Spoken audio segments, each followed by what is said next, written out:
11 ارب روپے کا جو ہے ٹارگٹ رکھا گیا ہے ٹریفک پولیس کے چالان میں اسمبلی کے بجٹ میں فگر غلط تو نہیں بول رہا؟ کم و بیش اتنا ہی. دنیا میں کبھی بھی چالان کا ٹارگٹ رکھا جاتا ہے؟ یہاں پہ بہت سارے ایسے انوکھے کام ہو رہے ہیں جو کہ نہیں ہوتے ہیں. اچھا، پورے پاکستان کے کسی اور شہر میں ٹارگٹ رکھا گیا؟ اتنی بربادی کی ہوئی ہے. میں نے کل ایک سیکٹری ہے ایک محکمے کے، ان سے بات کی جب یہ ایشو بہت زیادہ بڑھنے لگا. میں نے کہا اس پہ بھی بات کی جائے، یہ تو بڑی نارمل سی بات ہے. لوگوں کو تنگ کیا جا رہا ہے اس بائک والوں کو، خاص ہم بائک والے لوگ ہیں نا، بائک والوں کو تنگ کیا جا رہا ہے بھائی اس شہر میں. اچھا، کیا کرنے کے لیے؟ کیونکہ وہ اب سبسڈی کا کام شروع ہو گیا ہے، NRTC کام کر رہا ہے، اس کے لیے ویزیبل ایسے وہ جو ہے نمبر پلیٹس چاہیے جو کہ ان کے ٹریک میں آ سکے، ریکارڈ میں آ سکے، جو اس میں وہ ہو ٹریکنگ کا سسٹم ہو.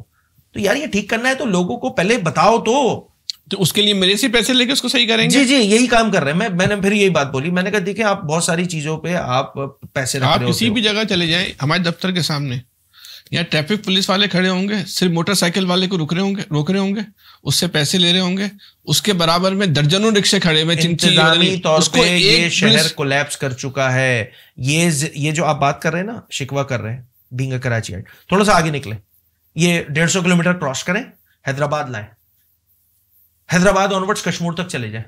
وہاں بائک پہ تو نمبر پلیٹ بھی نہیں ہوگی جناب، اور کوئی پوچھنے والا نہیں ہے. نہ آپ کے میڈیا کا کیمرہ جاتا ہے، نہ سیاسی لوگ جاتے ہیں، الیکٹیبلز ہیں، ادھر کی سیاست ہے، اور کوئی نہیں پوچھنے والا ان کو.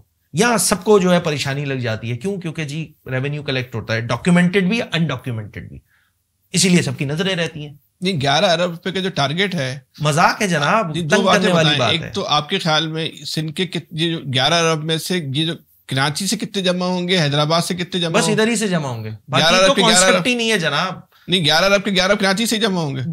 اس صوبے کا پورا بجٹ کا 97% اس شہر کراچی سے. 11 ارب روپے ایم کے MPS کو چاہیے نا اپنی تنخواہوں میں سے دیتے ہیں بلاجے میں. آئی وش. دیکھیں یہ نظام ایڈمنسٹریٹولی اس شہر کا کولیپس کر چکا ہے. اب آپ کیا کر رہے ہیں کہ جی کسی کو کینسر کا مرض ہے تو اس کے زخم بھی ہوئے ہیں، تو وہ زخم کو ٹھیک کرنے کے لیے تو سنی پلاس لگا دی جا رہی ہے، کوئی دوائی لگا دی جا رہی ہے، پائیوڈین لگا دیا جا رہا ہے. یہ وہ مسئلہ ہے. علی بھائی آخری سوال، انتظامی طور پہ ٹھیک نہیں ہوگا یہ، وہ کیسے صحیح ہوگا؟ وہ جنہوں نے ٹھیک کرنا وہ کریں نا. کیوں 30 ایئر گورنمنٹ کو امپاور نہیں کیا ہوا ہے؟ کیوں لوکل گورنمنٹ کو امپاور نہیں کیا ہوا ہے؟ اس شہر میں 15,000 بسوں کی ضرورت ہے. ورلڈ بینک کہہ رہا ہے، میں نہیں کہہ رہا. ریڈ لائن کا منصوبہ ہے یا کریم آباد کا انڈر پاس ہے، اس کی وجہ سے لوگوں کو پریشانی ہے. کوئی MKM کا آج تک کوئی بیان نہیں آیا. ریڈ لائن پہ کچھ 4 بار بات کر چکا ہوں، اسمبلی میں 2 بار بات کر چکا ہوں. اس ریڈ لائن کو لے کر میں نے تو خود کہا تھا کہ یہ جو وزیر صاحب تاریخ دے رہے ہیں 2027 کی، میں on floor of the assembly یہ کہہ رہا ہوں کہ 2027 میں بھی کمپلیٹ نہیں ہوگا. پرابلم ہے سر. میں نے مرتضی صاحب سے کہا تھا جس دن ریڈ لائن بن گیا نا، یہ شہریوں کے لیے اور عذاب بنے گا. جو اس کا ڈیزائن ہے نا، وہ اتنا کسی نان پروفیشنل اس کو انہوں نے، کیونکہ انہوں نے اس کا حجم بڑھانا تھا پیسوں کا، اس لیے اس کو اتنا نان پروفیشنل انہوں نے بنایا ہے. جن لوگوں کے پاس اس شہر کی ذمہ داری ہونی چاہیے، ان کے پاس وہ ذمہ داری نہیں ہے. اس لیے آپ کو ریڈ لائن اچھی نہیں لگے گی. کیوں؟ کیونکہ وہ پراپرلی پلانڈ نہیں ہے. اسی طرح چلان کے لیے رکھے جائیں گے چیزیں، برے لگیں گے. کیوں؟ کیونکہ جنہوں نے اس شہر کو ٹھیک کرنا ہے ان سے پوچھا تک نہیں جا رہا ہے اس شہر کے بارے میں. ٹھیک ہو گیا. پوچھا اس لیے نہیں جا رہا اپنا آخری سوال سے پہلے کہ وہ چاہتے بھی نہیں ہم سے پوچھیں، ان کی پرائرٹی میں بھی نہیں ہم سے پوچھیں. یہ بھی حقیقت ہے. چلیں میں اس سے ڈس ایگری کروں. اچھا، ایک آخری سوال.